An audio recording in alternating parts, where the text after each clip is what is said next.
Hello. അപ്പോൾ ഞാനിന്ന് മുകളിൽ കയറിയപ്പോഴേക്കും നമ്മുടെ വീടിൻ്റെ മുകൾ വശത്ത് ചെറിയൊരു സിറ്റ് ഔട്ട് ഉണ്ട് കേട്ടോ. അപ്പോൾ അവിടെ അങ്ങനെ ആരും വന്ന് അങ്ങനെ ഇരിക്കാറൊന്നുമില്ല. റൂമിൻ്റെ അകത്തുകൂടി കയറി വരാനുള്ളതുകൊണ്ട് അങ്ങനെ ആരും അധികമൊന്നും വരാറില്ല. വല്ലപ്പോഴൊക്കെ ഞാനും മക്കളൊക്കെ ഉണ്ടെങ്കിൽ കയറി ഇരിക്കും എന്നുള്ളതല്ലാതെ. അപ്പോൾ ഞാനിന്ന് 2-3 ദിവസമായി കേട്ടോ ഇവിടെ ഇങ്ങനെ വന്നിട്ട്. അപ്പോൾ താഴെ നിന്ന് നമ്മുടെ ഒരു മത്തങ്ങ ഞാൻ പറഞ്ഞിട്ടുണ്ടല്ലോ, വെജിറ്റബിൾസൊക്കെ ഞാൻ കൊണ്ടുവന്ന് ചെടികളൊക്കെ നട്ടിരിക്കുന്ന പോട്ടിലിടും. അപ്പോൾ അതിൽ കിടന്ന് പൊടിച്ച് വന്നിട്ടുള്ള ഒരു മത്തങ്ങയാണ്. അപ്പോൾ അത് പടർന്ന് ഇങ്ങ് കയറി വന്നു. അപ്പം നല്ല രീതിയിൽ വളരുന്നത് കൊണ്ട് ഞാൻ കരുതി എന്തായാലും അത് വളർന്ന് വരട്ടെ, എവിടം വരെ പോകുമെന്ന് നോക്കാമെന്ന് വിചാരിച്ചു. സാധാരണ ഇങ്ങനെയൊക്കെ വന്നിട്ട് കുറേയൊക്കെ കഴിയുമ്പോൾ അങ്ങ് ഉണങ്ങി പോവാറാണ് പതിവ്. പക്ഷേ ഇത് നല്ല രീതിയിൽ വളർന്ന് പടർന്ന് പന്തലിച്ചിഞ്ഞ് മുകളിലോട്ട് കയറിയിട്ടുണ്ടായിരുന്നേ.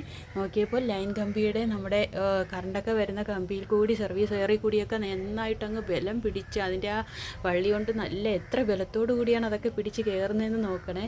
നല്ല രീതിയിൽ പിടിച്ച് വന്നിട്ടുണ്ടായിരുന്നു കേട്ടോ. അപ്പം ഞാൻ ഇതൊക്കെ എല്ലാം മുറിച്ച് നമുക്ക് എടുക്കാനൊന്നും പറ്റുന്നില്ല, അത്രയ്ക്ക് ശക്തിയോടുകൂടിയാണ് കേട്ടോ അതൊക്കെ പിടിച്ച് കയറുന്നത്. അവരുടെ ആ ഒരു നിലനിൽപ്പിന് വേണ്ടിയിട്ട് എത്ര സ്വയം അത് പരിശ്രമിക്കുന്നു എന്നുള്ളതാണ് കേട്ടോ. അപ്പോൾ ഞാനിങ്ങനെ കണ്ടപ്പോൾ എനിക്ക് നല്ല സന്തോഷം തോന്നി. അത് ഇപ്പം പൂവൊക്കെ ഇട്ടിട്ട് കായ്ക്ക് വന്ന് തുടങ്ങി. എത്രത്തോളം പോകുമെന്നൊന്നും അറിയില്ല.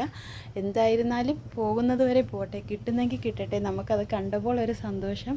പിന്നെ ഞാനത് വളർന്ന് വന്നപ്പോൾ ചെറിയ രീതിയിൽ അതിനെ പരിപാലിക്കാൻ തുടങ്ങിയിട്ടുണ്ട് കേട്ടോ. വെള്ളവും കുറേശ്ശെ വളമൊക്കെ ഇട്ട് കൊടുത്തിട്ട് പരിപാലിക്കാൻ തുടങ്ങിയിട്ടുണ്ടായിരുന്നു. അപ്പം പടർന്ന് കയറി നമ്മുടെ വീടിൻ്റെ മുകളിലെ ഓട്ടിൻ്റെ മണ്ടയിൽ കൂടിയൊക്കെ കയറിയിരിക്കുകയാണ്. എന്നിരുന്നാലും ഇത് കേടാണെന്ന് തോന്നുന്നത്. എന്നാലും നിൽക്കട്ടെ, എവിടം വരെ പോകുമെന്ന് നോക്കാം. കിട്ടുന്നെങ്കിൽ കിട്ടട്ടെ, നമുക്ക് വേറെ ചിലവൊന്നുമില്ലല്ലോ.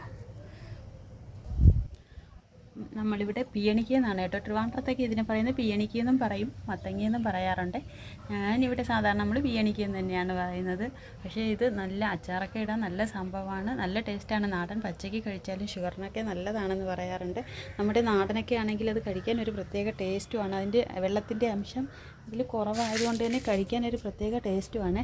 അപ്പോൾ എന്തായാലും പൊടിച്ച് വരട്ടെ. അപ്പം ഇത് കണ്ടപ്പോൾ ഒരു സന്തോഷം തോന്നി കേട്ടോ. അങ്ങനെയാണ് ഞാൻ വീഡിയോ എടുത്തത്. അപ്പോൾ വീഡിയോ ഇത്രയേ ഉള്ളൂ. ഇഷ്ടമായ ലൈക്ക് ചെയ്യാനും സബ്സ്ക്രൈബ് ചെയ്യാനും കമൻറ്റ് ചെയ്യാനും മറക്കരുത്.